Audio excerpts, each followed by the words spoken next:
कि हमें विवाह नहीं करना।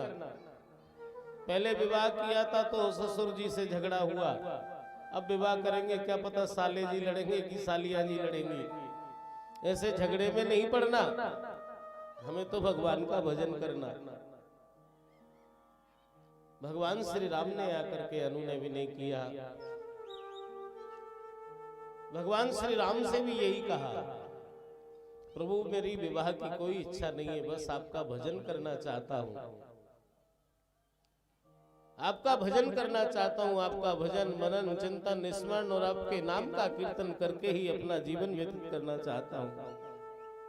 विवाह करके देख लिए, कोई सुख नहीं मिला। तो आज भगवान श्री राम कह रहे हैं कि विवाह तो पहले आपने बहुत कर लिए, मान लिया, लेकिन हमने नहीं देखा। निज नयनन देखन चाहूं नाथ तुम्हारे विवाह। हम अपने नेत्रों से देखना चाहते हैं, हम अपने सामने देखना चाहते हैं आपका विवाह। भगवान श्री राम की बात को टाल ना सके, भगवान भोलेनाथ ने स्वीकृति प्रदान कर दी, विवाह के लिए राजी हो गए। देवताओं ने हर्ष मनाया और देवता आकर के भगवान शिव को सजाने लगे हैं विवाह के लिए। भोलेनाथ ने कहा भैया ऐसे नहीं सजेंगे हम।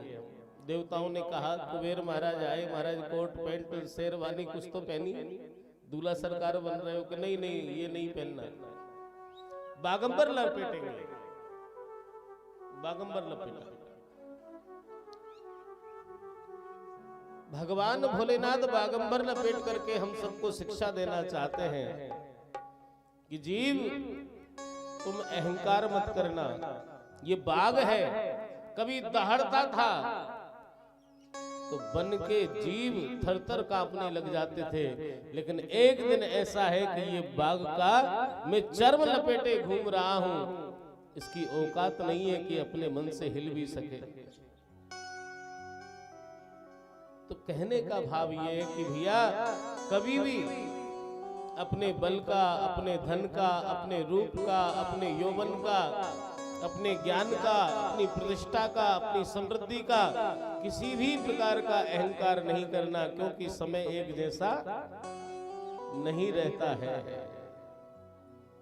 कभी हम कहते थे कि अरे तुम क्या समझते हो, मैं उड़ती चिड़िया को पहचान लेता हूं, है ना मुहावरा। और आज पास में बैठा हुआ अपना ही बच्चा पहचान में नहीं आता, कौन है, अरे मैं तुम्हारा बबलू, अच्छा बबलू है क्या, ये स्थिति हो जाती है। समय एक जैसा नहीं रहता, इसलिए अहंकार नहीं करना।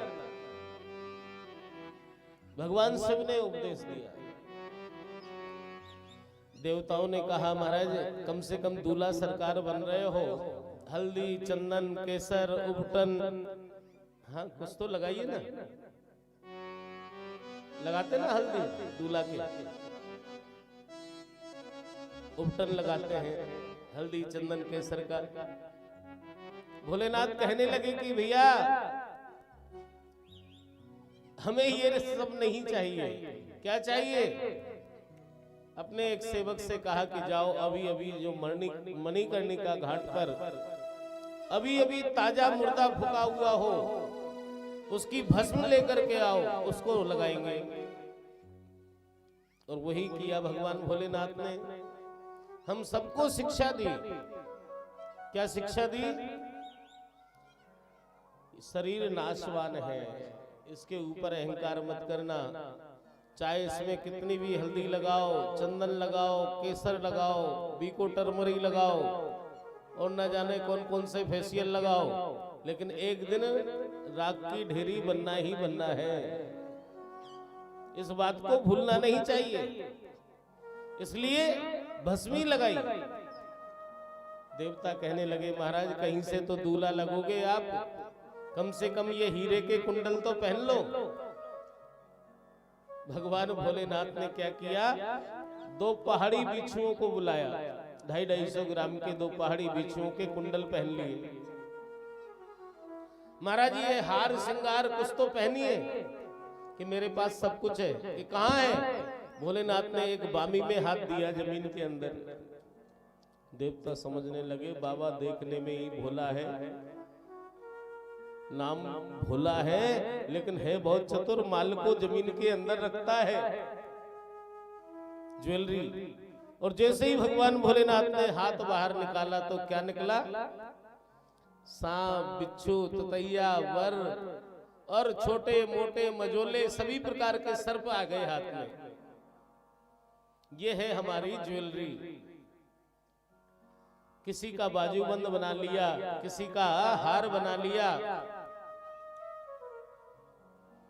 अब तो भगवान भोलेनाथ ने एक पतले से सर्प को बुलाया कि छोटू इधर आओ। जी आज्ञा, जो आज्ञा प्रभु। कामदेव को अभी अभी जला करके भस्म किया था। भगवान भोलेनाथ की जटाएं बिखर गई थी, उनको सबको एकत्रित करके और वो छोटे से पतले से नाग को लपेट दिया और कहा बेटा छोटू फन फैला करके यहीं बैठे रहना। प्रभु कब तक? कि ससुराल से लौट के नहीं आए तब तक। ये क्या हो गया? मोर। भोलेनाथ का मोर हो गया। दूल्हा मोर बनता ना। ऐसा अद्भुत श्रृंगार कर रहे हैं भगवान भोलेनाथ के गण।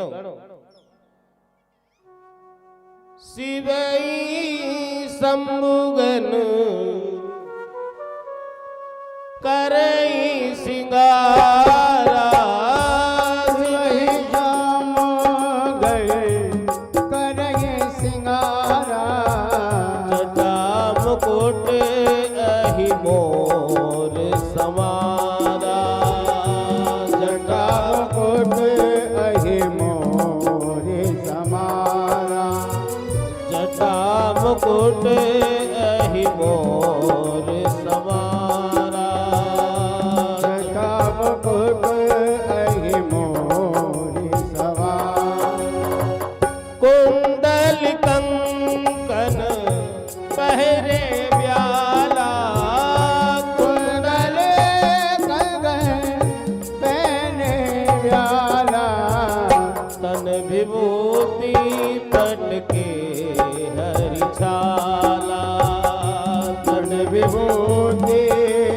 की हरि छाला, शशि ललाट सुंदर श्री गंगा नयन तीन उपवीत भुजंगा, श्री गंगा नयन तीन उपवीत भुजंगा, करल कंडे और नर सिर माला, करल कंडे तेरे सिर माला, शिव वेश शिवधा वो कृपाला, शिव वेश शिवधार तुम्हारा, कर त्रिशूल और डमरू विराजा, चले बस जड़ी बाज ही बाजा, कर त्रिशूल और डमरू विराजा, चले गाए तेरे बागई बागा, कर त्रिशूल और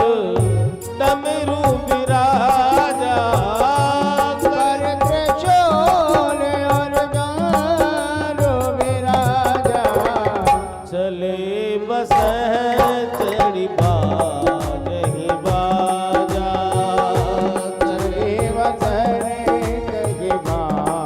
जय बाजा, शिवई शंभुगन करई सिंगारा, शिवई शंभुगन करई सिंगारा, जटा मुकुट अहि मोर समारा, जटा मुकुट अहि मोर समारा, ऐसा अद्भुत श्रृंगार किया है। शिवई शंभुगन करई सिंगारा, जटा मुकुट अहि मोर समारा। अहि कहते हैं सर्प को। मोर किसका बनाया? अहि का। अहि यानी सर्प का मोर बना लिया। गरल कंठ और नरसिर माला। गले में हार किसका पहना? हीरे का नहीं, हाँ बड़ा मोटा वाला जो सर पहना उसका हार पहन लिया। और नरमुंडों की माला, नरसिर माला, नरमुंडों की माला पहन ली है। आप कल्पना करिए भगवान शिव का स्वरूप कैसा है जब ब्याहने गए हैं।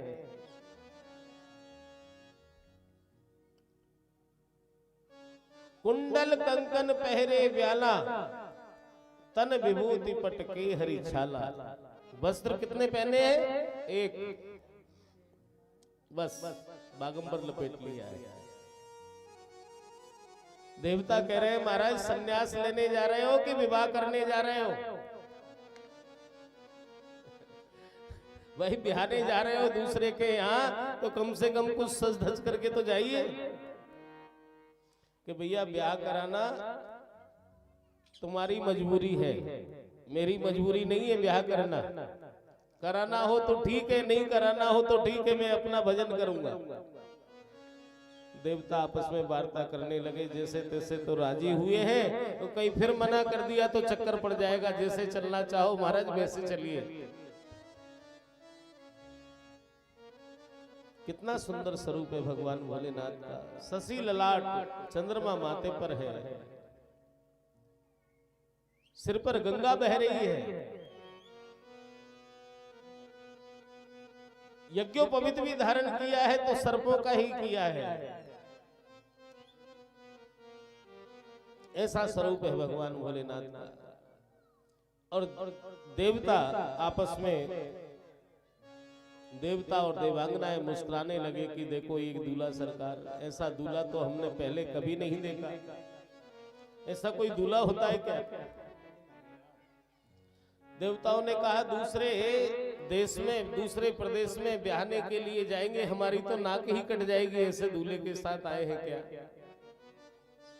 हम इनके साथ नहीं चलेंगे। देवता अलग अलग विमानों में चलने लगे। भगवान भोलेनाथ ने कहा हमारे पास बारातियों की कोई कमी थोड़ी है। अरे तुम्हारे चक्कर में तो हम अपने जो खास थे, बिल्कुल निजी प्राइवेट, उनको नहीं बुला रहे थे। अब आप अलग जा रहे हो तो जाइए, अब हम हमारे लोगों को बुलाएंगे। तो चलो बुला लीजिए। भगवान भोलेनाथ ने एक श्रृंगी का निनाद किया, डमरू का घोष किया, तो क्या हुआ? देश विदेश की डाकनी, साकनी, पिशाचनी, भूत, प्रेत, बेताल, कुष्मांडा आदि सब इकट्ठे हो गए। हू हा हा करते करते सब एकत्रित हो गए। और देसी भूत भी आए और विदेशी भी आए। देसी भूत तो कर रहे थे हर हर महादेव, हर हर महादेव, और विदेशी भूत क्या कर रहे थे? हाय हाय हाय हाय हाय हाय। और जिनको विदेशी भूत लग गए ना, हाँ वो आज भी हाय हाय कर रहे हैं। जिनको विदेशी भूत लग गए आज भी हाय हाय कर रहे हैं। जबकि यहाँ पर वृद्ध लोग भी विराजमान हैं। हाय हाय कब करते थे? किसी के बुरा हो जाता तो हाय राम कितना बुरा हो गया।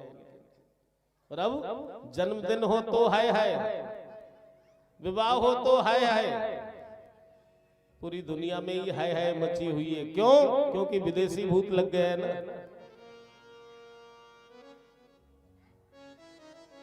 और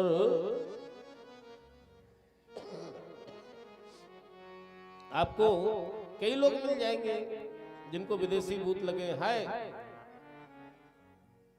समझ लेना कि विदेशी भूत लगा है इसको। हाँ पहचान है। हमारी संस्कृति नहीं है ये। हमारी संस्कृति है जय श्री कृष्ण, जय श्रीमन नारायण, जय राम जी की, राम राम। ये हमारी संस्कृति है।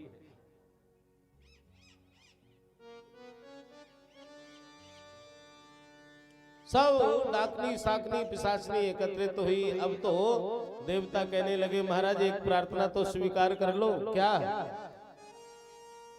क्या प्रार्थना स्वीकार करना है? कि कम से कम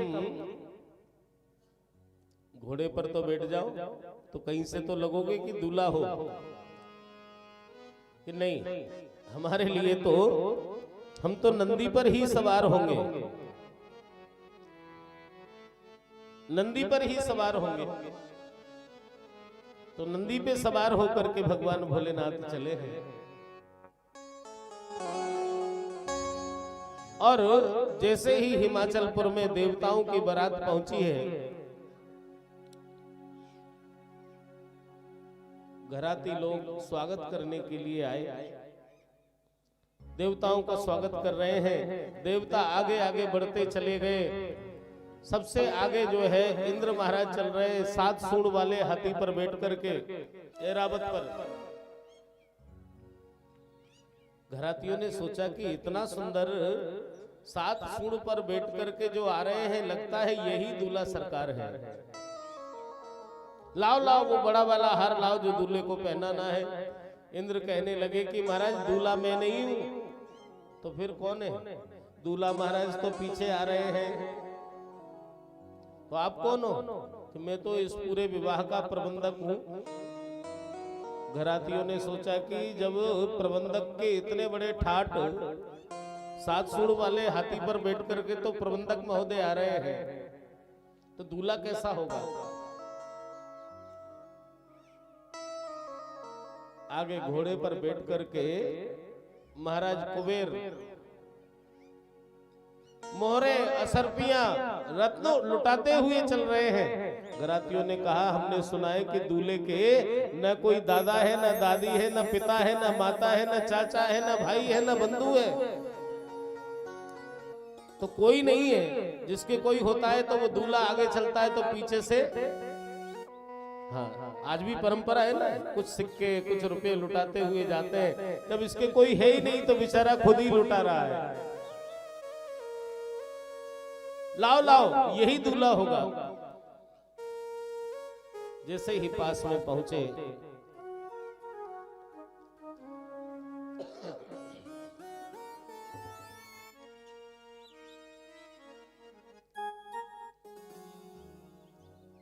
जैसे ही पास में पहुंचे हैं तो कुबेर महाराज कहने लगे कि भैया मैं दूल्हा नहीं हूं, दूल्हा सरकार तो पीछे आ रहे हैं। अब तो घरातियों की जिज्ञासा और बढ़ गई, दूल्हा कैसा होगा? जब देखो प्रबंधक ऐसे, तो आप कौन हो? कि मैं तो इस पूरे विवाह का कोषाध्यक्ष हूं, खजांची हूं मैं। अरे जब खजांची ऐसा तो दूल्हा कैसा होगा? और जिज्ञासा बढ़ी। आगे यम कुबेर वरुण सब देवता निकल गए, हम दूल्हा नहीं है, हम दूल्हा नहीं है। घराती कहने लगे दूल्हा तो अब इनसे भी अच्छा होगा। शरबत के लिए आए, महाराज जी स्वागत है आपका, कुछ लीजिए। देवता थोड़ा सा लेते कि नहीं बस, अरे लीजिए बहुत बनाया है, कि बारात भी बहुत बड़ी है, फिक्र मत करो। जरा सा एक बूंद शरबत नहीं बचेगा तुम्हारा। इस बारात की जितनी बड़ी बारात सज्जनों पहले कभी नहीं गई। इसमें यक्ष है, किन्नर है, नाग है, देवता है, मानव है, दानव है, और यहां तक कि शुभ है, अशुभ है, सगुन है, अपशगुन है, शुक्र है, शनिचर है। भगवान श्री राम की जब बारात निकली तो सगुन सगुन सब गए। अब सगुन जो है गांव के बाहर बैठ करके रो रहे थे। भगवान शिव ने कहा कि आप क्यों रो रहे हो? कि क्या बताएं महाराज, सगुनों को सब ले जाते हैं, क्या हमारे भाग्य में कोई विवाह देखना लिखा ही नहीं है क्या? क्या हम किसी बारात में जा ही नहीं पाएंगे क्या? भगवान भोलेनाथ ने कहा कभी योग बना और हमारा विवाह हुआ तो आगे तुम ही चलना। अब सगुन भी है, इतनी बड़ी बारात। देवता कह रहे हैं महाराज इतने इतने बाराती आ रहे हैं कि कई तो जो ड्रम भर के शरबत बनाया है ड्रम को उठा करके पिएंगे, और कई उसमें कूद कूद करके पिएंगे। ऐसे ऐसे बाराती आ रहे हैं। और बाराती कैसे हैं सज्जनों मालूम है? गोस्वामी जी ने मानस में लिखा है,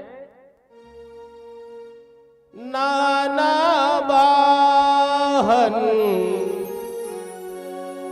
नाना बेसा, नाना वाहन नाना वेशा, बिहसे शिव समाज निज देखा, बिहसे शिव समाज जब देखा। को मुखहीन विपुल मुख काहू, कोई मुखहीन विपुल मुख काहू, बिनु पद करे को बहु पद बाहु, बिनु पद करे को बहु विधि बाहु। विपुल नयन को नयन विहीना, दृष्ट पुष्ट को अति तन कीना, विपुल नयन को नयन विहीना, दृष्ट पुष्ट को अति तन कीना। नाना वाहन नाना बेसा, नाना वाहन नाना वेशा, बिहसे शिव समाज निज देखा, बिहसे शिव समाज जब देखा। ऐसे ऐसे आप समझ गए होंगे गोस्वामी जी ने क्या लिखा, कैसे कैसे बराती है। नाना वाहन नाना वेशा, विहिसे निज समाज शिव देखा, को मुखहीन, किसी के मुंह ही नहीं है बराती के, बिना मुंह का ही है बराती, और किसी के मुख है तो इतने हैं कि गिनती में नहीं आ रहे हैं। को मुखहीन विपुल मुख काहू, बिनु पद कर को बहुपद बाहु, किसी के हाथ पैर ही नहीं है। कैसे चला रहे हैं उसको, लुढ़का लुढ़का करके, जैसे ड्रम को लुढ़काते ऐसे। रिष्ट पुष्ट को अति तन कीना, कोई इतना मोटा है कि चला ही नहीं जा रहा है, उसको धक्के लगा लगा करके ले जा रहे हैं। कोई इतना दुबला पतला है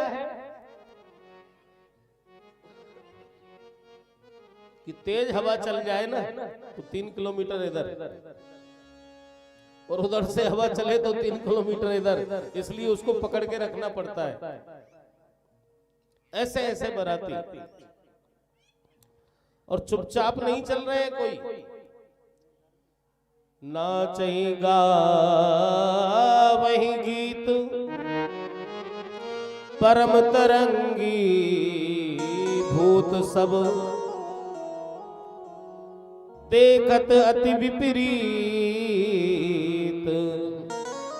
बोल ही बचन विचित्र विधि।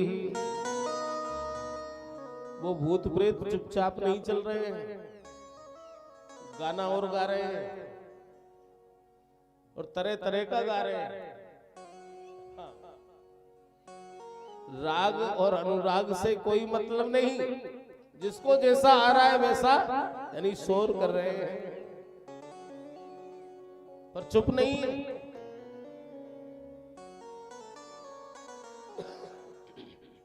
ऐसा विकराल स्वरूप है कि देखते ही डर लगने लग जाए। जैसे ही देवताओं की बारात आगे निकली और भूत प्रेतों के साथ भगवान शिव की असली बारात जब हिमाचल में पहुंची, तो क्या हुआ मालूम है? भांत भांत के देख बराती, सारे नगर में भगदड़ माची, सारे नगर में दड़ माची, मच गयो हाहाकार। कब? भोला जी ससुराल चले, नंदी पे होके सवार, भोला जी ससुराल नंदी पे होके सवार, भोला जी ससुराल चले, नंदी पे होके सवार,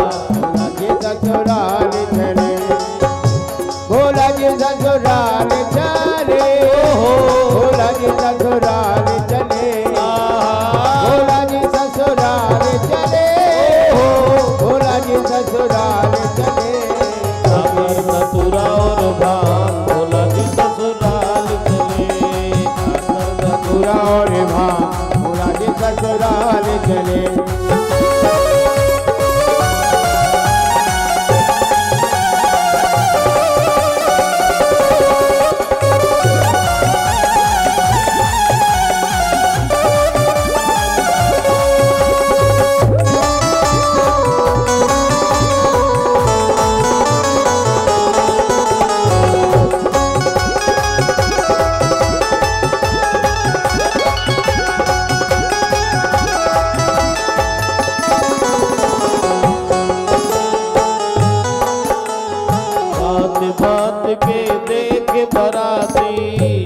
भात के देख बराती। सारे नगर में भगदड़ माची। सारे नगर में भगदड़ माची। सारे नगर में भगदड़ माची। सारे नगर में भगदड़ माची। मच गयो हाहाकार भोला जी ससुराल चले। मच गयो हाहाकार भोला जी ससुराल चले। भोला जी ससुराल चले। भोला जी ससुराल चले। भोला जी ससुराल चले। भोला जी ससुराल चले। सागर धतूरा और भांग भोला जी ससुराल चले। हाथी धतूरा और भांग भोला जी ससुराल चले।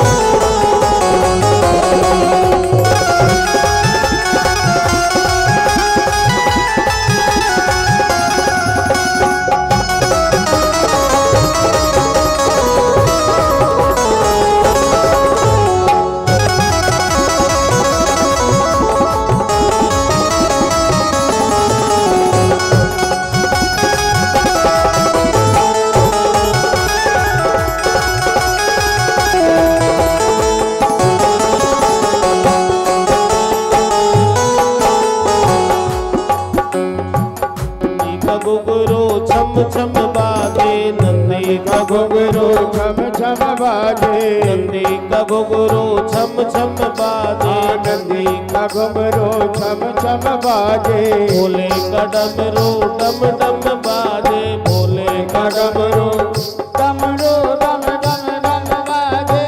डम डम बाजे।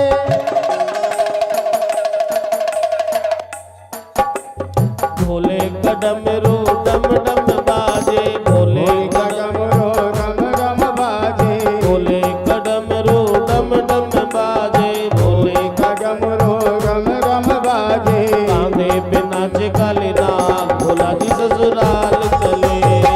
कांधे पे नाचे काले नाग भोला जी ससुराल चले। ओ भोला जी ससुराल चले। ओ भोला जी ससुराल चले। भोला जी ससुराल चले। भोला जी ससुराल चले। सागर धतूरा और भांग भोला जी ससुराल चले।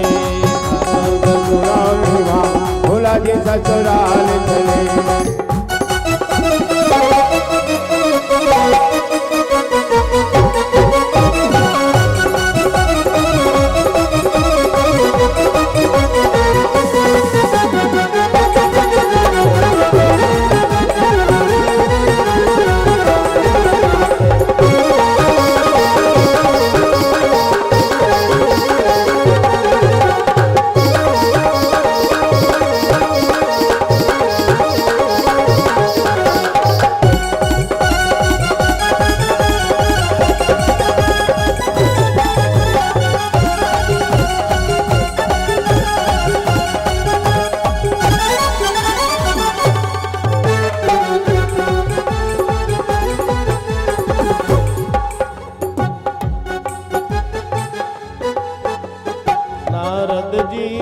उठ बोले माता। नारद जी जब उठ बोले माता। नारद जी तब उठ बोले माता। नारद जी जब उठ बोले माता। ये है सारे जग के विधाता। ये है सारे जग के विधाता। ये है सारे जग के विधाता। ये है सारे जग के विधाता। थोड़ा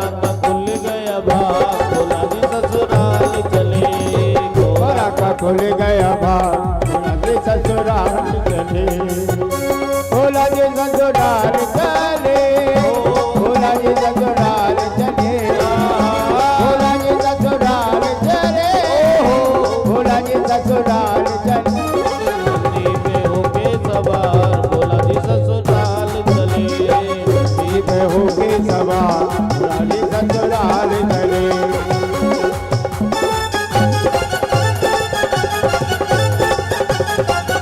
हरी हरी बोल।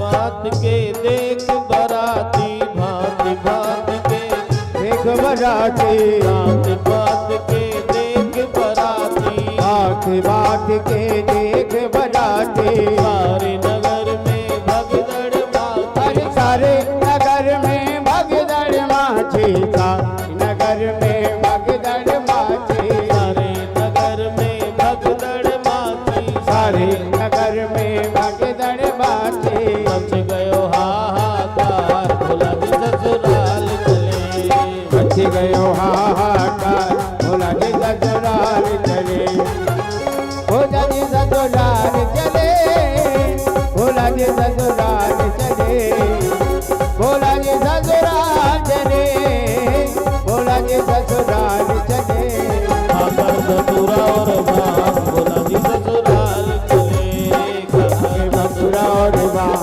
भोला जी ससुराल चले नंदी पे होके सवार भोला जी ससुराल चले होके सवार भोला जी ससुराल चले भोला जी ससुराल चले ससुराल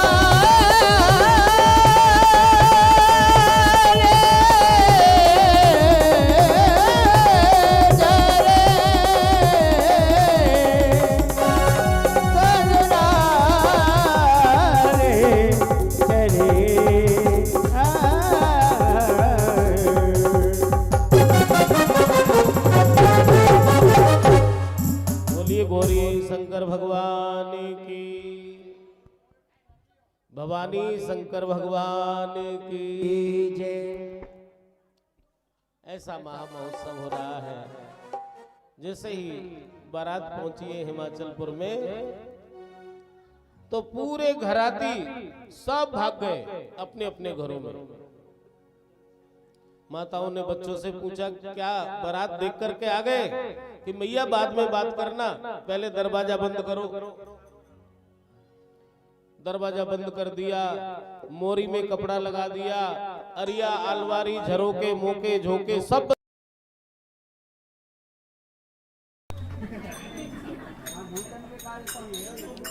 जल्दी जल्दी जल्दी जनरेटर कौन चला लो।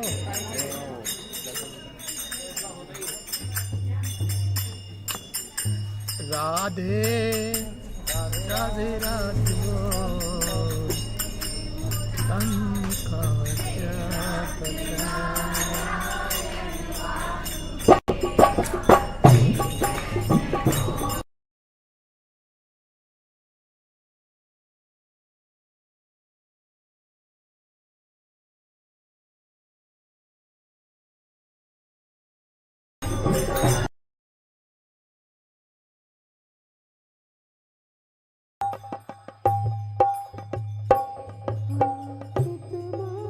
बोलिए कृष्ण कन्हैया लाल की जय। जैसे ही भूतों की बारात पहुंची है पूरे नगरवासी भाग गए अपने अपने घरों में। माताओं ने बच्चों से पूछा कैसी बारात आई है। अरे बाप रे बाप, बच्चे क्या उत्तर दे रहे हैं?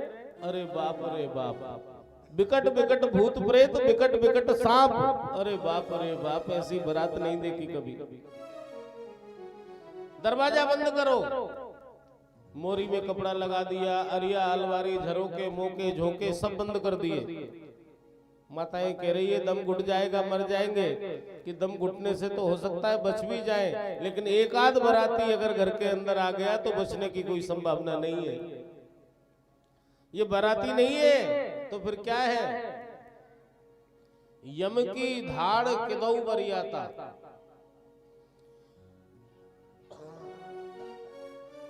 यम की धाड़ आई है, यम के दूत आए हैं हमारे लिए लेने को, यम के दूत आए हैं, बारात नहीं आई है। और लगता ऐसा है कि पूरे हिमाचलपुर का एक साथ पत्ता कट गया है क्या? कोई बचने वाला नहीं है।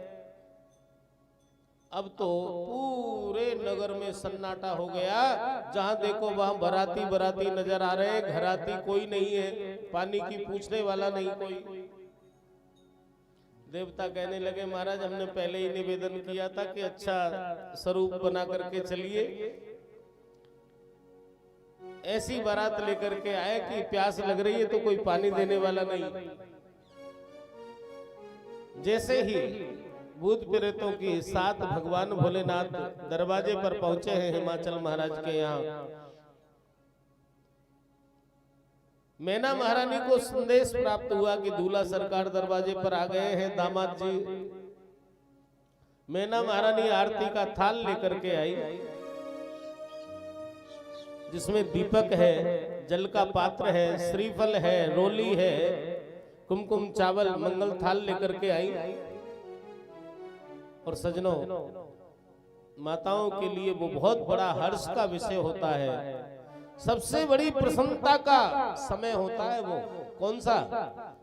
जब माँ अपने दामाद का प्रथम तिलक करने दरवाजे पर पहुंचती है, उस समय इतनी प्रसन्नता होती है उसका,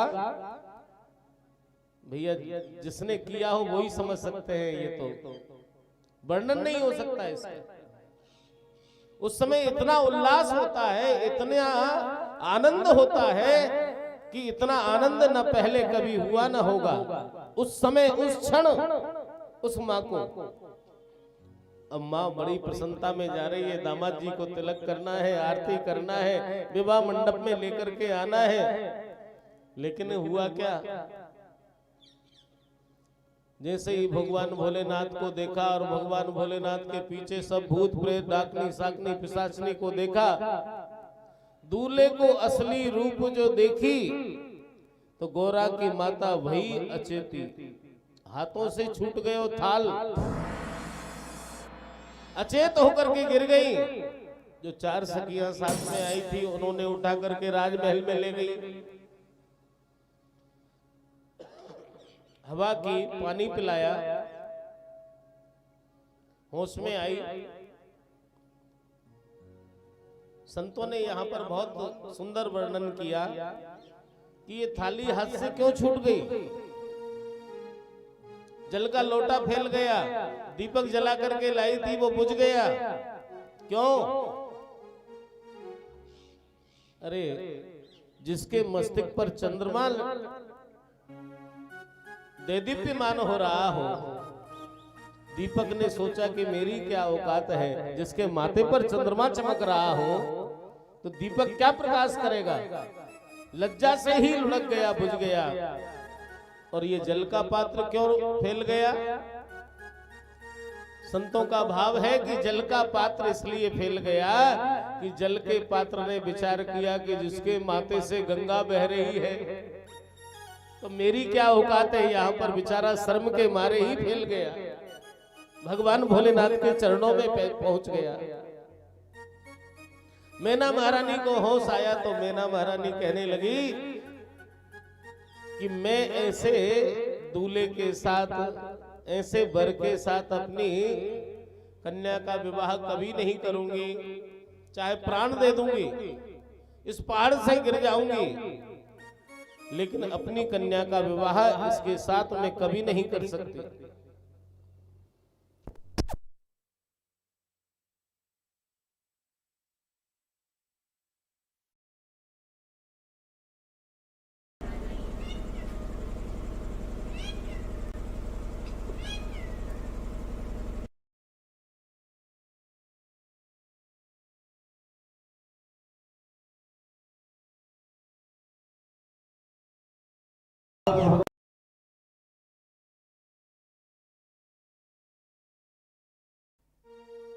मैना महारानी कहने लगी, ऐसा बाबा जी जिसको ना, जिसके पास ना वस्त्र है पहनने को, भूत प्रेतों का संग है, मैं अपनी कन्या कैसे ब्याह सकती हूँ इसके साथ? नहीं ब्याहूंगी, चाहे मैं पहाड़ से गिर करके प्राणों की आहुति दे दूंगी, लेकिन कन्या को इसके साथ कभी नहीं ब्याहूंगी। और सजनों, गालियां किसको पड़ती है मालूम है? जो संबंध कराता है। ये रिश्ता किसने बताया? नारद जी ने।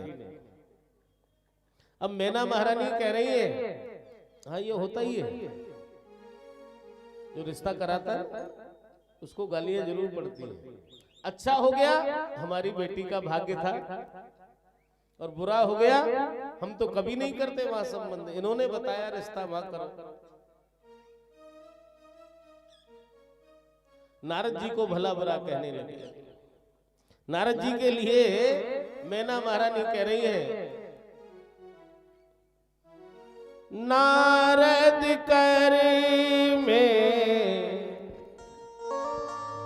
कहा बिगारा, नारद कर में कहा बिगारा, भवन मोरे जिन बसते उजारा, भवन मोरे जिन बसते उजारा, अस उपदेश उमई जिन दीना, अब उपदेश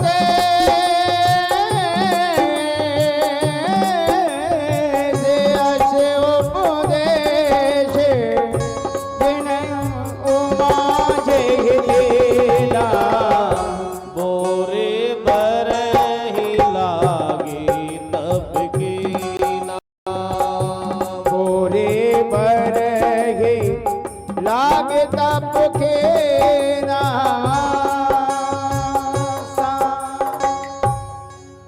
साचे ही उनके मोहन माया, उदासीन धन धाम न जाया, पर घर घालक लाज न भीरा, बांझ के जान प्रसव के पीरा। अरे उन्हीं ने ये रिश्ता बताया है। ऐसा मैंने नारद का क्या बिगाड़ दिया था? नारद कर में कहा बिगाड़ा, जो मेरा बसा बसाया घर उजाड़ दिया। अस उपदेश उमई जिंदीना, मेरी बेटी को उन्होंने ही उपदेश दिया। और ये और कहा कि तपस्या करना तब मिलेगा। अरे ऐसा बाबा जी तो कहीं भी रोड पर चलता हुआ मिल जाता, तपस्या करने की क्या आवश्यकता थी? कई वर्षों तक तपस्या की तब जाकर के ये बाबा जी, अरे ऐसा तो कहीं भी मिल जाता। अस उपदेश मई जिन दीना, बोरे वरहि लाग तप कीना। वास्तव में सही बात है। मैना महारानी कह रही है, साचे उनके मोह न माया। होगी भी कैसे? उनके खुद के तो घर बार है नहीं, खुद के परिवार है नहीं, उनके खुद के बेटी होती और इस बाबा जी को ब्याहते तब पता चलता। पर घर घालक लाज न भीरा, दूसरे के घर में आग लगाने में क्या फर्क पड़ता है? खुद के घर में आग लगे तब पता चलता है।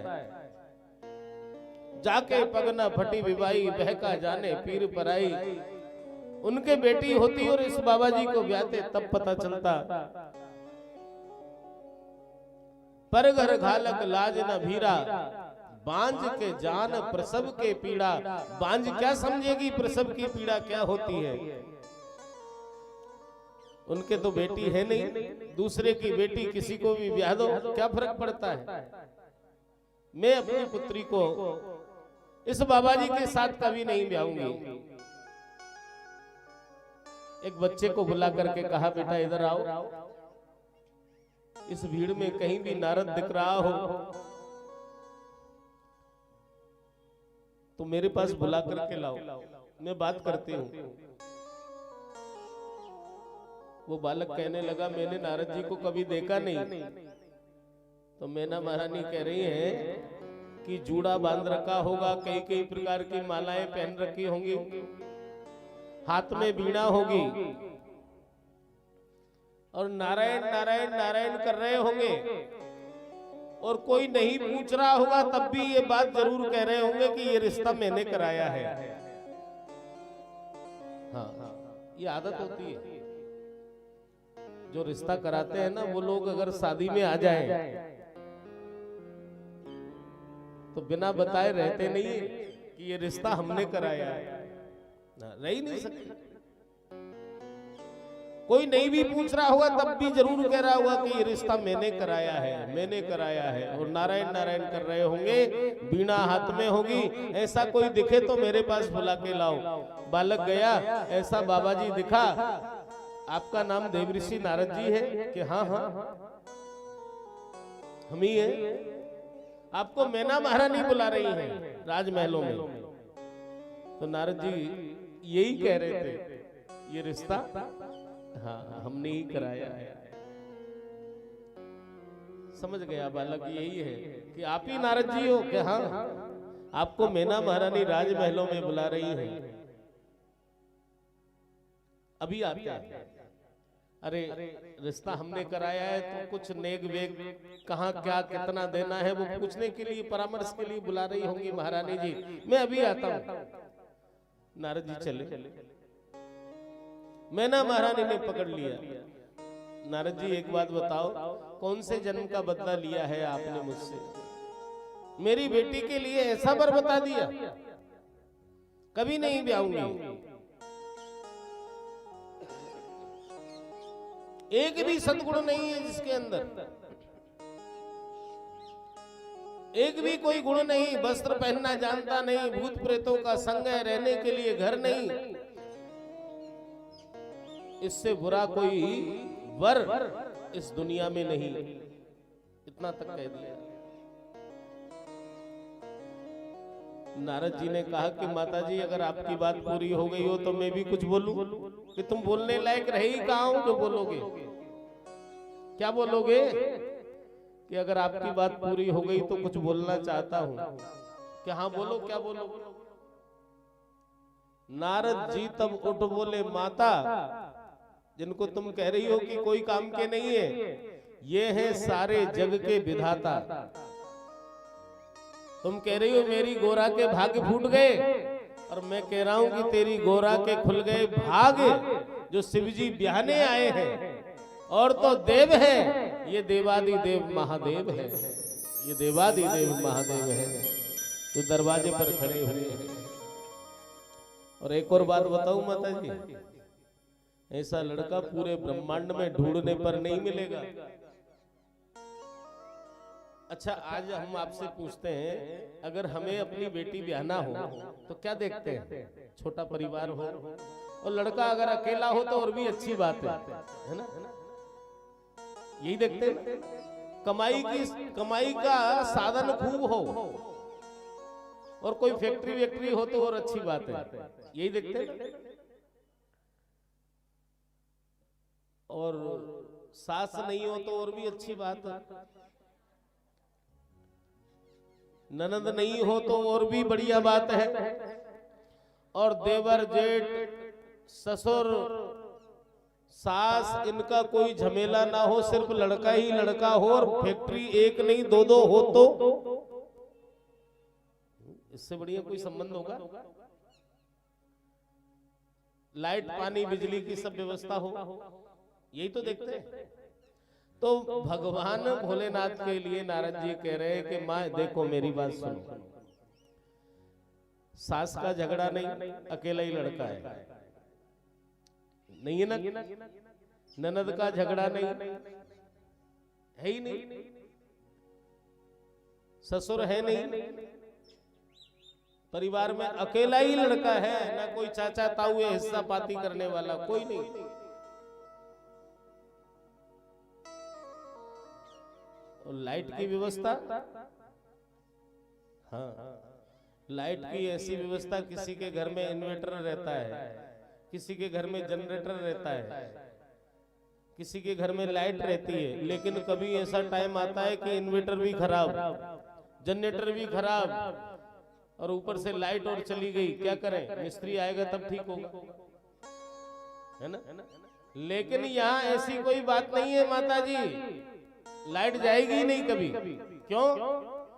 क्योंकि लड़का माथे पर हेलोजिन लेके घूमता है, शशि ललाट, चंद्रमा माथे पर ही है ना, और जहां चला जाए वही उजाला। और 1000-2000 वाट की हेलोजिन नहीं, अनंत वाट पूरे जगत में उजाला कर सकता है। लाइट की व्यवस्था, और पानी के लिए मटका भी नहीं खरीदना कभी, सिर ऊपर गंगा, टोटी को भी नहीं खोलना पड़ेगा। हाँ, निरंतर गंगा बह रही है, ओक लगाओ, ठंडा और मीठा पानी जब चाहो जब, 24 घंटे बह रही है गंगा। इतनी सुविधा और कहां मिलेगी? और 2-2 फैक्ट्रियों का अकेला मालिक, कमाई की भी क्या व्यवस्था है। 2-2 फैक्ट्रियों का अकेला मालिक है ये लड़का। एक तो है इसके पाउडर फैक्ट्री और दूसरी है इसके आइस फैक्ट्री। समझ गए ना? जितने भी शमशान हैं और पाउडर फैक्ट्री की तो इतनी ब्रांचें हैं, इतनी ब्रांचें हैं, देश में विदेश में, हर गली में, मोहल्ले में, हर नगर में, महानगर में, विदेशों में भी फैली हुई है संस्थाएं। लेकिन वहां लड़का जाता नहीं है, एजेंट लोग काम करते हैं। भूत प्रेत सब एजेंट ही तो है भगवान भोलेनाथ। हाँ, आइस फैक्ट्री को लड़का खुद चलाता है। आइस फैक्ट्री, आइस यानी बर्फ, बर्फ जहां बनती है वो कैलाश, और कैलाशपति कौन है? भगवान भोलेनाथ। बर्फ बनती है उसी को तो आइस फैक्ट्री कहते हैं, जहां बर्फ बनती हो। तो आइस फैक्ट्री पर लड़का खुद बैठता है। 2-2 फैक्ट्रियों का अकेला मालिक, न लाइट की प्रॉब्लम, न पानी की समस्या, न हिस्सा पाती का कोई झंझट, न सास का न ननद का कोई झगड़ा। ऐसा लड़का कहीं मिलेगा? मैं तो कहता हूं तुम्हारी गोरा के भाग्य खुल गए, जो देवादिदेव महादेव ब्याहने आए हैं। नारद जी ने समझाया, क्या कह रहे हैं नारद जी? तब नारद सब ही समझावा, तब नारद सब ही समझावा, पूरब कथा प्रसंग सुनावा, पूरब कथा प्रसंग सुनावा। मैना सच सुनौ मम वाणी, जगदम्बा तब सुता भवानी। मैना सत्य समझ तब वाणी, जगदम्बा तब सुता भवानी। अजा अनादि शक्ति अविनाशिनी, अजा शक्ति अविनाशिनी, सदा शंभो अर्धंग निवासिनी, सदा शंभु अर्धंग निवासिनी।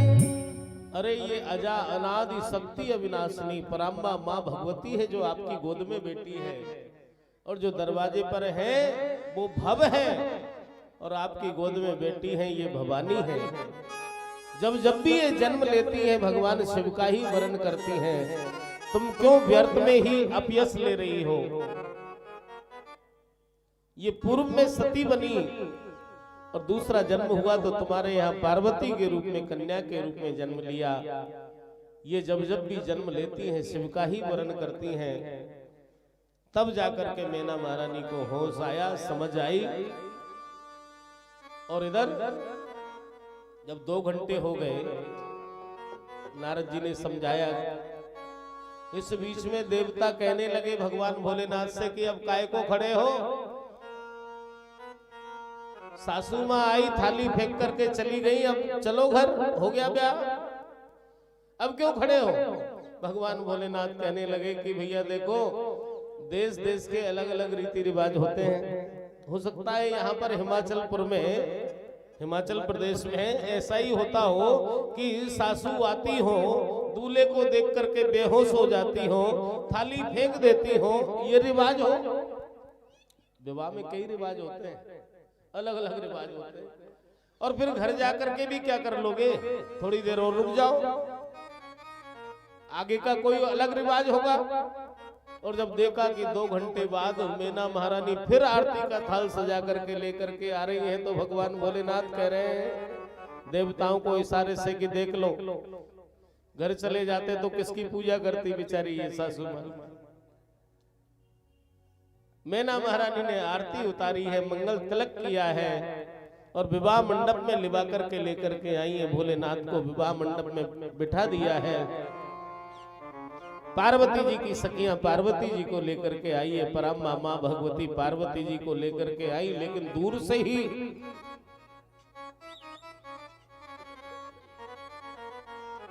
ही छोड़ दिया पार्वती जी को, पास में नहीं गई, क्योंकि जीजाजी का इतना विकराल स्वरूप है। सांप, बिच्छू, वर, ततैया, कातर आदि देख करके पार्वती जी की सखियां भयभीत हो गई, डर गई, पास में नहीं गई कि एक भी सर्प ने डंक मार दिया, डस लिया तो जीने की कोई संभावना नहीं है।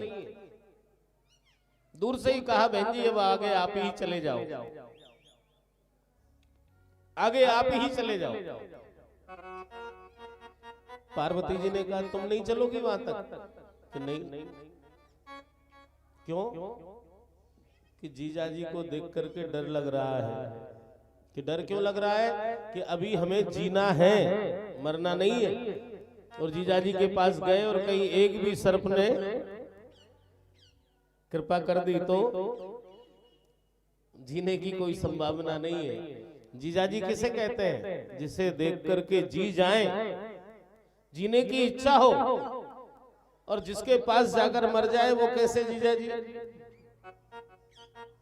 इसलिए हम नहीं जाएंगे, आपको जाना हो आप चली जाओ। पार्वती जी गई, भोलेनाथ के पास जाकर के बैठ गई। ब्राह्मण देवता आए, विवाह पढ़ाने लगे हैं, विवाह पढ़ा रहे हैं। वो भी दूर से ही, प्राण सबको प्रिय है, पास में कौन जाएगा?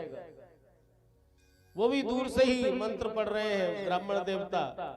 और मंत्र पढ़ते हुए कभी चावल फेंक रहे हैं, कभी फूल फेंक रहे हैं। मंगलम भगवान विष्णु, मंगलम गरुड़ध्वज, मंगलम पुंडरीकाक्ष। दूर से ही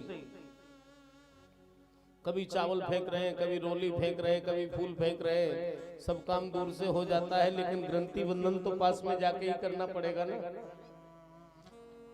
ब्राह्मण देवता ने कहा कि घर की कोई भी बहन बेटी आकर के ग्रंथि बंधन करो। बहन बेटियों ने भी कह दिया कि महाराज हमारे यहाँ सावी काम, चाहे बुआ का हो या फूफा का हो, कुमार का हो या नाई का हो, सब काम ब्राह्मण देवता ही करते हैं और नेक भी वही लेते हैं। सबको प्राण प्यारे हैं, कौन जाएगा? ब्राह्मण कहने लगे ऐसे थोड़ी होता है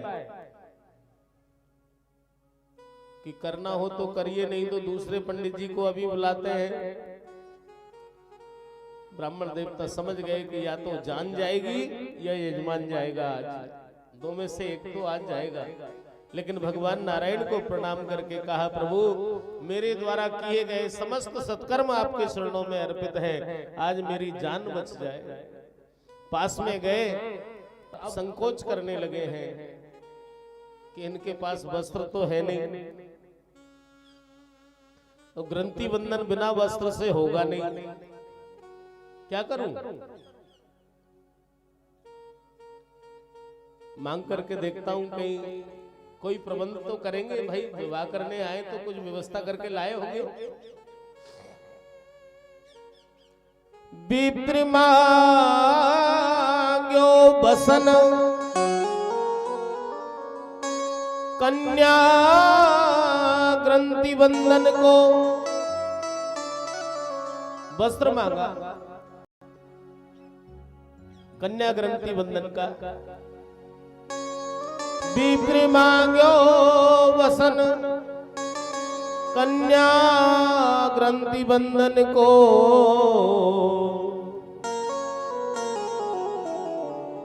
भोलेनाथ ने क्या किया?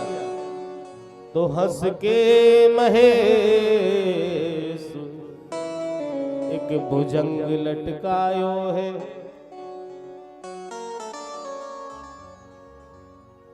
पंडित जी की तरफ एक सर्प लटका दिया। पंडित जी कहने लगे वस्त्र मांग रहा हूं, सांप नहीं मांग रहा हूं कि इसी की पूंछ से ग्रंथि बंधन कर दो। ऐसे थोड़ी होता है कि हो जाता है। पार्वती जी की ओढ़नी से भोलेनाथ के सर्प की पूंछ से ग्रंथि बंधन किया। गणाधिपम नमस्कृत्य उमा लक्ष्मी महेश्वरी दंपत्यो रक्षणार्थाय पट ग्रंथि करोम्यहम्। लगी रहे तो अच्छी, खुल जाए तो और भी बढ़िया। हाँ, अपना सोन हो गया, बस सोन कर दिया, गांठ बांध दी, अब खुले चाहे लगी रहे, अपने लिए ज्यादा मतलब नहीं है। पंडित जी कहने लगे नेक भी मांगी लिए जाए हाथ की हाथ, क्योंकि दान भूर दक्षिणा फिर मांगो कुछ ना। हाथ की हाथ मांगने लगे। विप्र मांग्यो नेक कन्या ग्रंथि बंधन को, तो हंस के महेश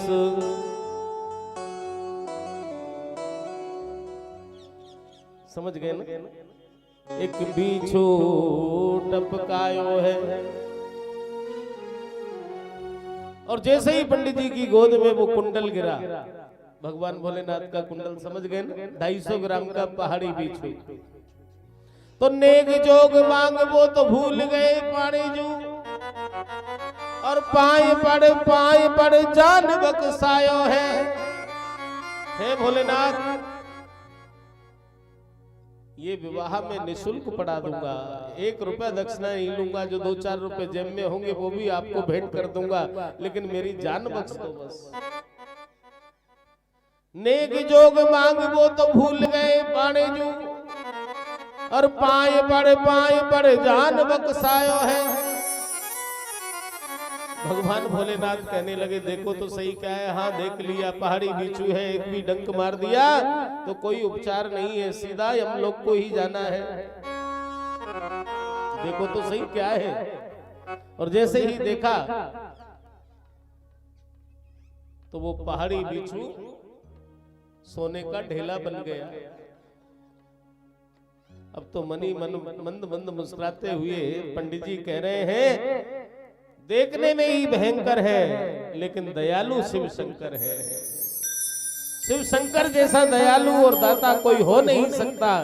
अब तो प्रभु एक कृपा कर देना, जो 7 बार गले में लपट रहा है मोटा वाला सर्प, ये विवाह की दक्षिणा में मुझे दे जाना, क्योंकि जो भी फेंकेंगे वो सोना हो जाएगा। मंगल में विवाह होने लगा। इतने में ही देवता आ गए और देवताओं ने कहा भैया फेरे बाद में होंगे।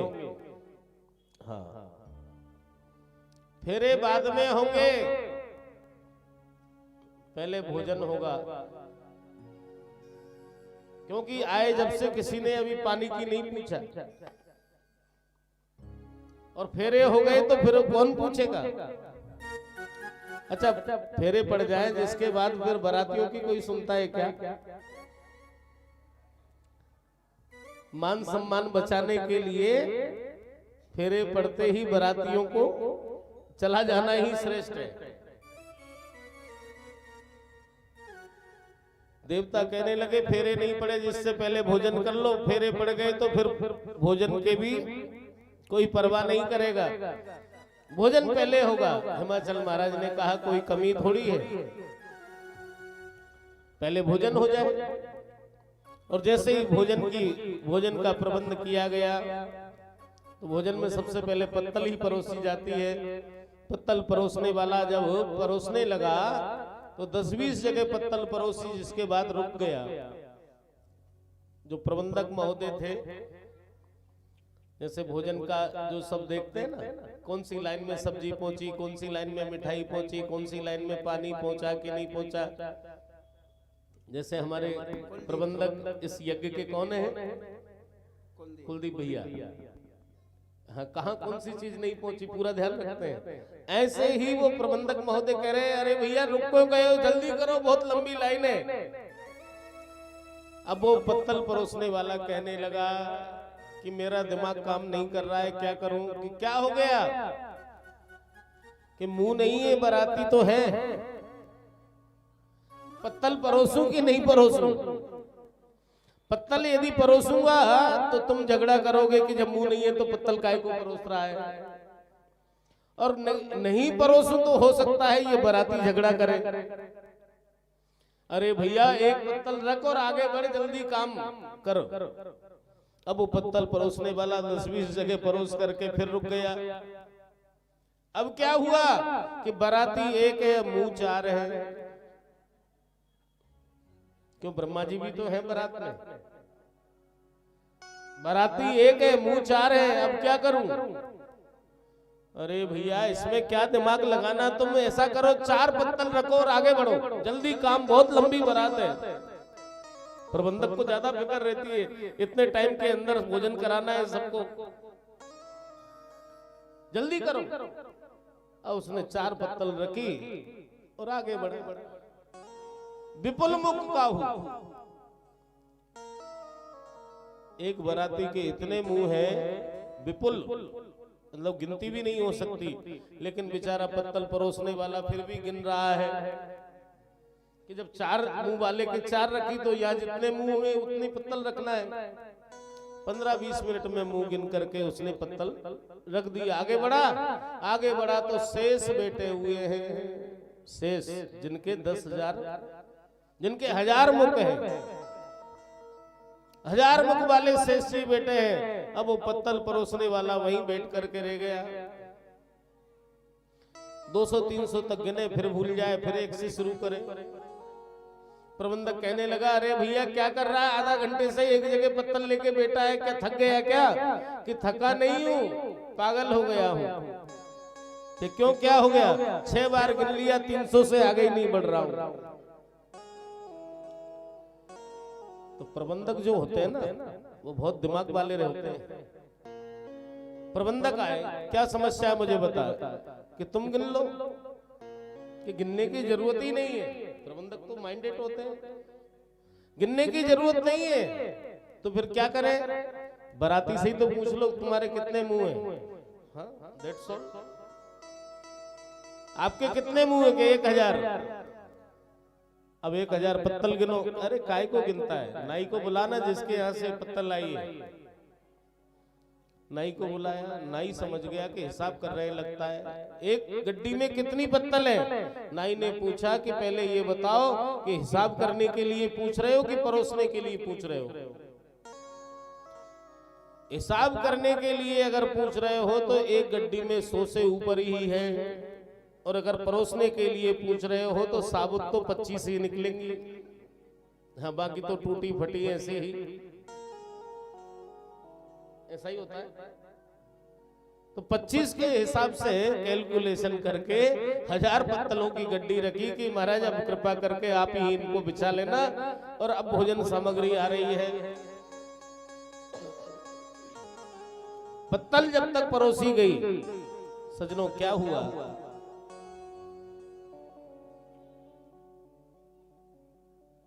क्या हुआ कि आधी जगह से तो पत्तल ही गायब हो गई। सब जगह पत्तल परोसी, और जब सामग्री परोसने का नंबर आया तो आधे जगह से पत्तल ही गायब हो गई। जो भूत प्रेत डाकनी साकनी पिशाचनी थे, वहां से उन्होंने समझा कि यही कोई खाने की चीज है, जब तक तो वो पत्तल ही खा गए।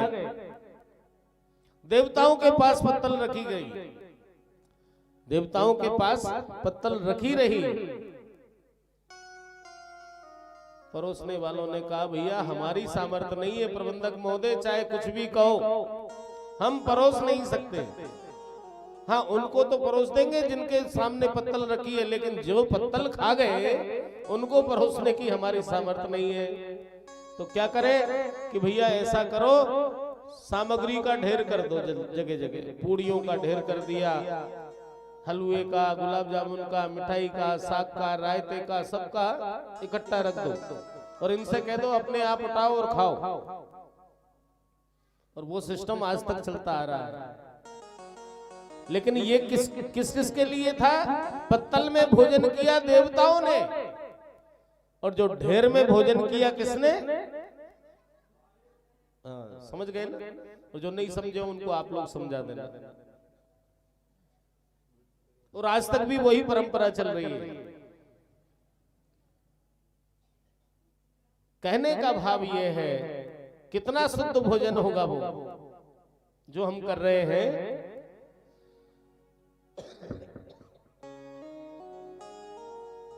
उसी में हमने भोजन कर लिया, उसी में बैंड वाले भाई साहब भोजन कर गए, उसी में टेंट वाले बाबूजी भी कर गए, उसी में सर्वेंट भी कर गए, और उसी में और ना जाने कौन कौन से पशु भी भोजन कर गए। और एक बार धुली प्लेट और फिर वापस आ गई मैदान में।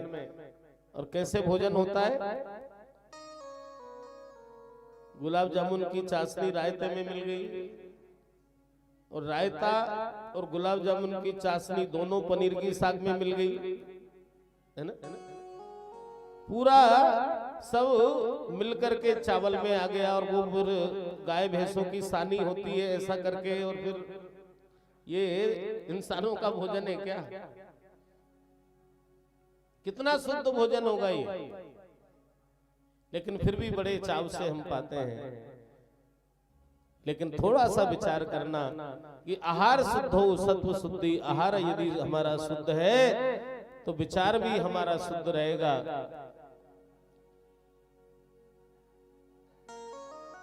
हमारी बात आपके समझ में नहीं आई, लेकिन जब ये कोरोना आया ना तब सब लोग समझ गए। समझ गए ना? हाँ, हमारे संत ग्रंथ बार बार कहते रहे कि हाथ धोना चाहिए, बार बार हाथ धोना चाहिए। बाहर से अंदर आओ तो स्नान करके अपने घर के अंदर प्रवेश करना चाहिए। कोई बात समझ में नहीं आई, लेकिन जब कोरोना आया तो सब समझ गए। अच्छा, पहले ऐसा होता था, हम बाजार से आए, बाजार से आने के बाद यहाँ वृद्ध माताएं भी सब बैठी हैं। बाजार से यदि हम घूम करके आए तो बिना हाथ पैर धोए, बिना छींटा दिए हमें घर के अंदर परेंडी से हाथ नहीं लगाने दिया जाता था, रसोई में नहीं घुसने दिया जाता था, किसी सामान के हाथ नहीं लगाने दिया जाता था। शायद किसी ने ये समय देख लिया हो, होता था ना ऐसा। लेकिन हम वो सब भूलते चले गए। और जब ये कोरोना आया तो पूरी चीजें सब, हाँ, अब विज्ञान ने कह दिया ना ये बात, जबकि हमारे शास्त्र तो कब से कह रहे हैं इस बात को, कब से कह रहे हैं इस बात को, लेकिन माना नहीं। और जब काल का डंडा पड़ा तो सबको ज्ञान हो गया। अब तो हर 20 मिनट में, 20 सेकंड में, हाँ, सैनिटाइजर और दुनिया भर के सब साथ में ही रख के चलने लगे। हाँ, हाथ धो रहे हैं, जबकि हमारी परंपरा है हाथ खासा करो, इसके बाद फिर रसोई में प्रवेश करो। बाजार से आओ तो हमारी माताएं छींटे देती थी, न जाने किस किस से छिप करके आया होगा। हाथ पैर धो जब आना अंदर,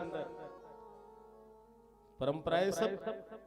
लेकिन भैया, हमारे जो पूर्वजों ने परंपरा बनाई है, वो परंपरा आज भी विज्ञान उसको आज स्वीकार कर रही है, उसको स्वीकार कर रही है।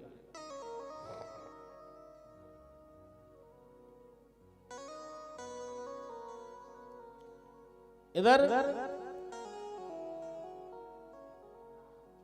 पानी ग्रहण संस्कार होने लगा, विवाह महोत्सव हुआ, अन्नपूर्णा का जहां जन्म हुआ हो, किस चीज की कमी रह सकती है।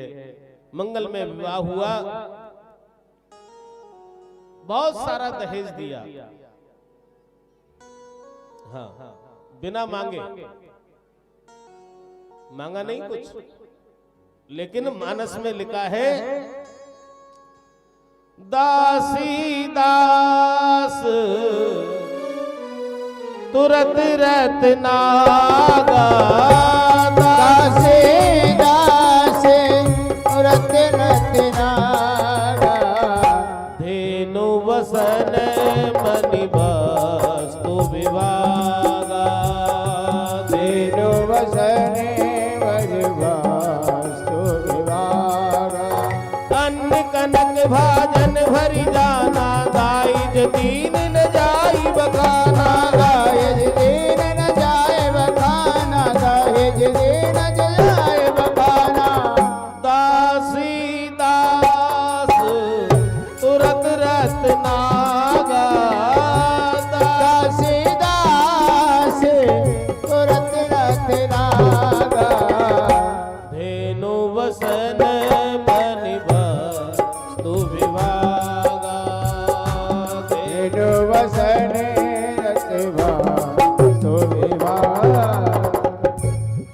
क्या क्या दिया? दासी दास तुरग रथ नागा और धेनु वसन यानी गाय भी दी, वस्त्र भी दिया, हीरा मोती माणिक पन्ना रत्न सोना चांदी हाथी घोड़े और इनके अलावा अन्न सभी प्रकार का अन्न दिया, कनक यानी सोना दिया और कितना दिया? गाड़ियां भर भर के दिए। इतना दिया कि गोस्वामी तुलसीदास जी लिख रहे हैं कि दाइज दीन न जाई बखाना, उसका बखान नहीं हो सकता, इतना दहेज दिया। और इसके बाद भी ध्यान देना, मैना महारानी क्या कह रही है अपनी पुत्री से, परम मां भगवती पार्वती से क्या शिक्षा दे रही है? बेटी आज तक ये तुम्हारा घर था, अब हम तुम्हें दान कर चुकी हैं, कन्यादान हो गया ना, विवाह में कन्यादान होता है ना, अब ये घर तुम्हारा नहीं है, अब तुम्हारा घर है अपने पति का घर, उस घर को अपना समझना। और छोटी बड़ी बात तो परिवार में होती ही रहती है, उन सबको सहन करना, पति के चरणों में प्रीति रखना और ससुराल में जितने भी लोग हैं सबसे प्रेम करना, इनकी सेवा करना ही तुम्हारा परम धर्म है। इतना दहेज देने के बाद ये बात कह रही है कौन? मैना महारानी। और भोलेनाथ से कहा कि हमारी बेटी कुछ जानती नहीं है, अबोध है, इसके अपराध क्षमा करना, निज माँ की राज दुलारी है, ये तो अपराध करेगी लेकिन आप दयालु हैं, इसके अपराधों को क्षमा करते रहना। और आज क्या हो रहा है? आज हम बेटी को विदा करते समय ये उपदेश देते हैं क्या? अगर हमने लाख 2 लाख या 5 लाख रुपए दे दिया दहेज में तो क्या कहते हैं? बेटी परवाह मत करना, एक फोन कर देना, हाँ 5 लाख रुपए दिए हैं, 11 लाख रुपए दिए हैं, सहन मत करना।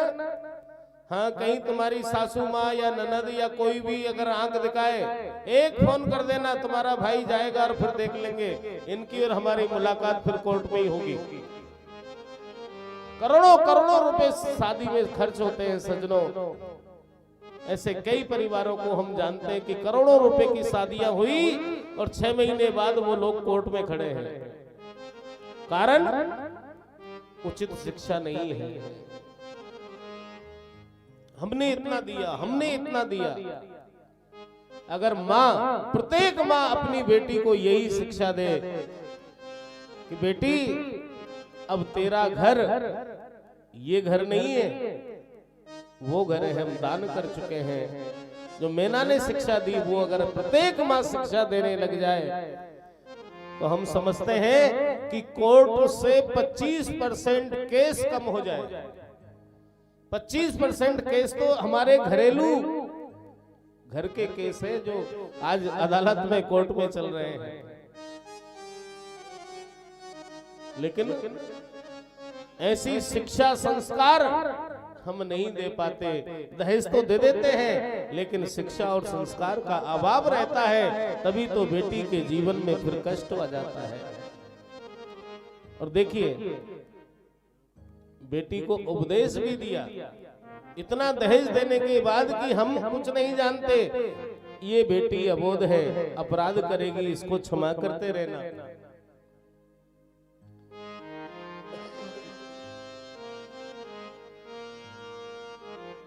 और बेटी से तो यही कहना चाहिए सजनों, पहले कैसी कैसी परंपराएं होती थी हमारे यहाँ, अब तो 3 घंटे में विवाह ही हो जाता है पूरा। पहले कैसी कैसी परंपराएं थी कि जिस कन्या का विवाह हो रहा है तो उससे पहले मंगोड़ी तुड़वाई जाती थी। खाट के ऊपर चादर बिछा करके मंगोड़ी तुड़वाई जाती थी। एक तरफ ताला और चाबी रख दिया जाता था, एक तरफ कोयला रख दिया जाता था। इसका मतलब क्या है? इस परंपरा का मतलब यह था कि बेटी तुम पराये घर जा रही हो, सबका अलग अलग स्वभाव होगा। मंगोड़ी का एक जैसा स्वरूप नहीं होता, अलग अलग डिजाइन होती है सबकी, सबके अलग अलग स्वभाव होंगे, लेकिन सब में घुल मिल करके रहोगी तो ताला चाबी तुम्हारे हाथ में रहेगी। और अगर सबसे घुल मिल करके नहीं रही, मथुरा 3 लोग से न्यारी अपनी अलग ही चलाई, तो क्या होगा? तुम्हारा भी मुंह काला होगा और हमारा भी मुंह। तेरी माँ ने यही शिक्षा दी क्या? तेरे माता पिता ने यही सिखाया क्या? हमारा भी मुंह काला होगा और तुम्हारा भी मुंह काला होगा। ये शिक्षा थी उस मंगोड़ी तोड़वाने के पीछे। देहरी का पूजन, कैसी कैसी परंपराएं थी हमारे सनातन धर्म में। देहरी का पूजन होता था विवाह से पहले। इसका अर्थ क्या है? क्यों करते थे देहरी पूजन? देहरी में जब कोई निकलता है तब ठोकर मारता है, आता है तब ठोकर मारता है, लेकिन सबको यदि सहन किया बेटी तो एक दिन ऐसा आएगा कि तेरी भी पूजा हो जाएगी जैसे देहरी की पूजा हो रही है। अच्छा, घूरे का पूजन होता है, कचरे के ढेर का भी पूजन होता है ना विवाह में। क्यों होता है? उससे भी शिक्षा मिलती है। शायद यहाँ भी परंपरा होगी, है ना? क्यों करते हैं पूजन? पूरे 12 महीने हम कचरा डालते हैं, सबको सहन करता है वो कूड़े का ढेर। सबको सहन करने का परिणाम क्या होता है? एक दिन गाजे बाजे के साथ, ढोल नगाड़ों के साथ, पूरी समाज और रिश्तेदारों के साथ उसकी भी पूजा करने के लिए हम जाते हैं। सहन करने का परिणाम ये हुआ। तो बेटी यदि तुम सहन करती रहोगी तो तुम्हारी भी पूजा हो जाएगी एक दिन। और सहन नहीं किया तो तुम्हारा भी काला मुंह होगा और साथ में हमारा भी काला मुंह होगा। प्रत्येक बेटी को सजनों दहेज चाहे थोड़ा कम देना, लेकिन संस्कार और शिक्षा उचित देना यदि उसके जीवन में आनंद चाहते हो तो।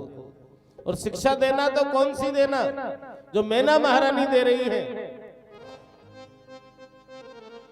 मान ले दुलारी मेरा कहना,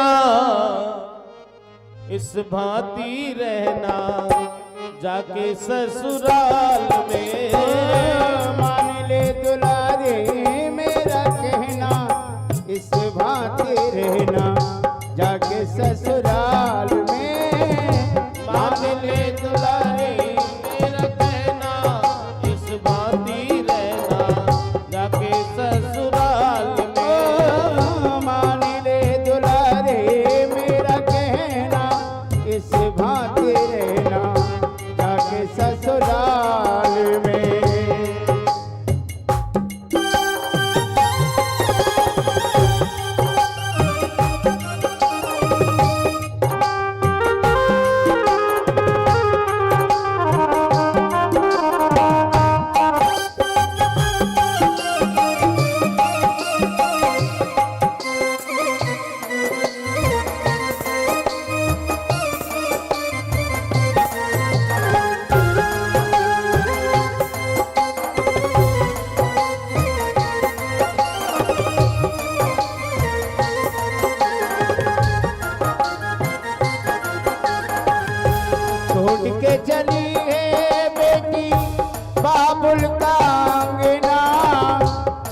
के चली है बेटी बाबुल कांगेना।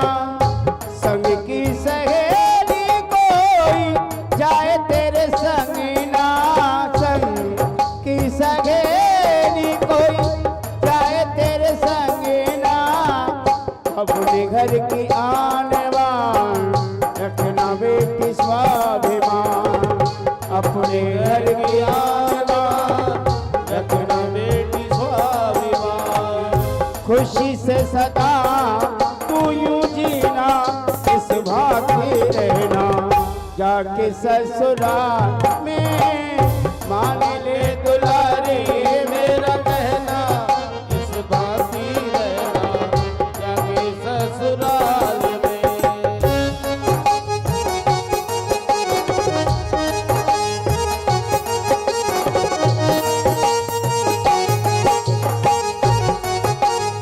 हरी हरी बोल।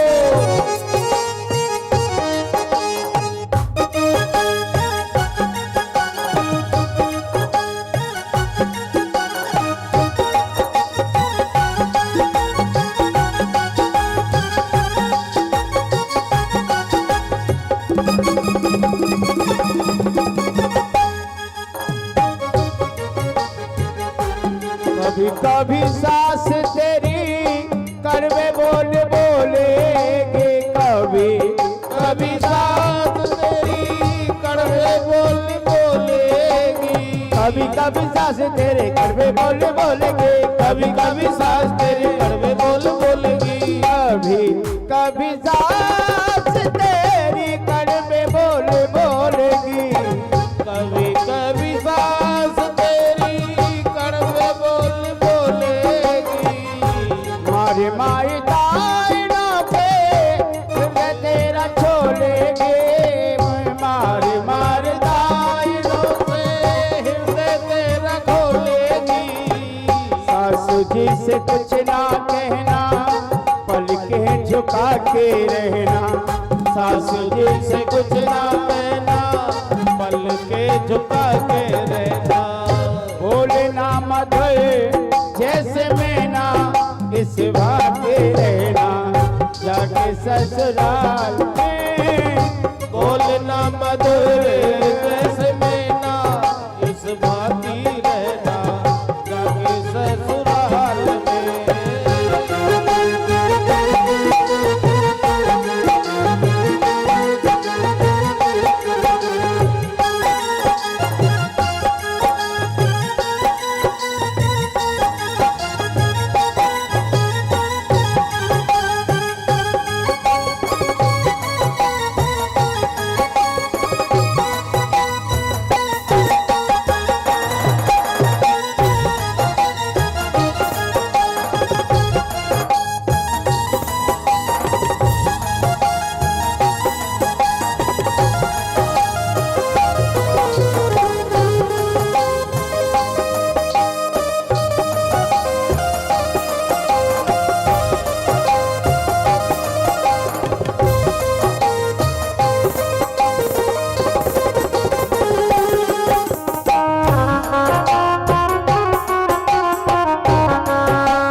पिता के समान अपने ससुर जी को जानना, पिता के समान अपने ससुर जी को जानना। माता के समान अपनी सासू जी को मानना। जिठानी का आदर करना, जो रानी से प्यार करना। जेठानी का आदर करना, जो रानी से प्यार करना। ननद को समझना अपनी बहना, इस बात जाके ससुराल में।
ससुराल में मान ले दुलारे मेरा कहना इस बात के रहना जाके ससुराल में जाके ससुराल में जाके ससुराल में।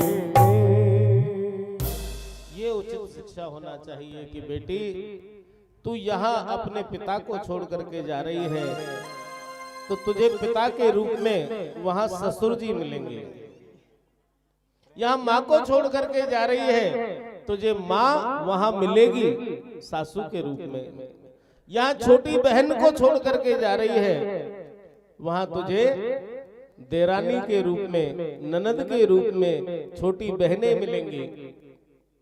यहाँ बड़ी बहन को छोड़ करके जा रही है तो वहां जेठानी के रूप में तुझे बड़ी बहन वहां प्राप्त हो जाएगी।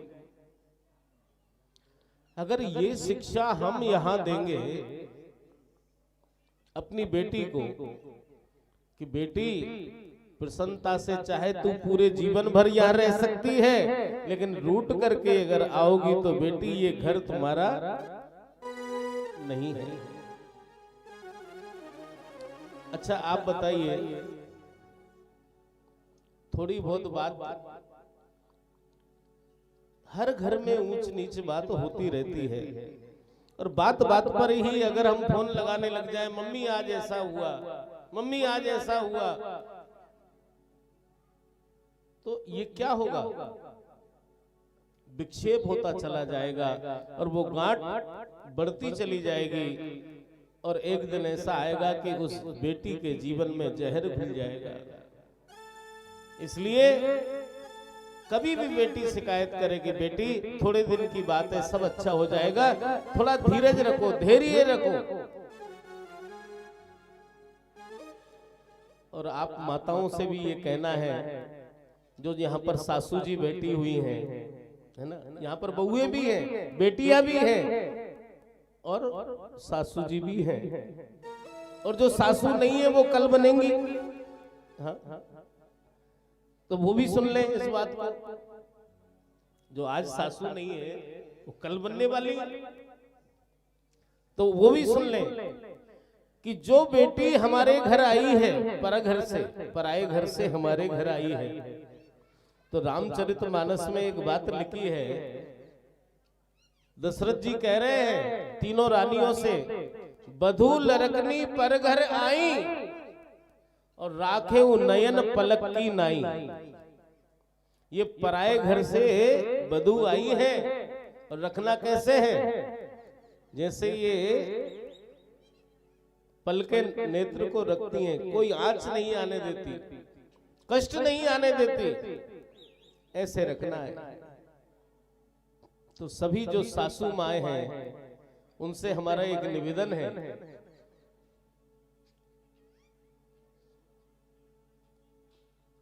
और बहुत ध्यान से सुनने की बात है। और यही बात अगर आज की कथा में ये भी बात सुन करके चले गए तो भी हम समझेंगे कि सार्थक हो गई आज की कथा।